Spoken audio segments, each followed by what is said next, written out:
నీకు తెలుసా? Diplomatic spot తర్వాత రోజు కొలంబియాకు యుఎస్ నుండి బహిష్కరణ విమానాలు తిరిగి ప్రారంభమవుతాయి. టాటా స్టీల్ చెస్ గుకేష్ లియోన్ ల్యూక్ మెండోంకాను ఓడించి 4 రౌండ్లతో ఏకైక ఆధిక్యాన్ని సాధించాడు. 1984 సిక్కు వ్యతిరేక అల్లర్లు జగదీష్ టైట్లర్ కేసులో సిబిఐ కోర్టు సాక్ష్యాలను రికార్డ్ చేస్తుంది.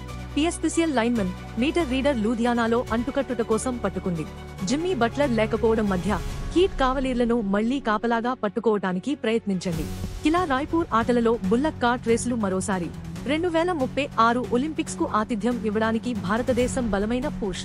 మోడీ వివేక్ రామస్వామి అతను డోగే యొక్క బయటకు నెట్టబడ్డాడు అని నివేదించడానికి స్పందిస్తాడు. నేను నా స్వంత ప్రయాణంలో డ్రా అయ్యాను. లీవ్ సందర్శనలో రహదారి విజయానికి తిరిగి రావడానికి వైల్డ్ హోప్. వర్షపు ప్రభావిత జిఎస్ లో స్టీన్ ఒల్సెన్ నార్వేజియన్ 1-2తో ఆధిక్యంలో ఉన్నాడు. ప్రపంచ ఛాంపియన్ ఒడెర్మాట్ 3వ స్థానంలో నిలిచాడు. నవీకరించబడుతూ ఉండండి. ధన్యవాదాలు.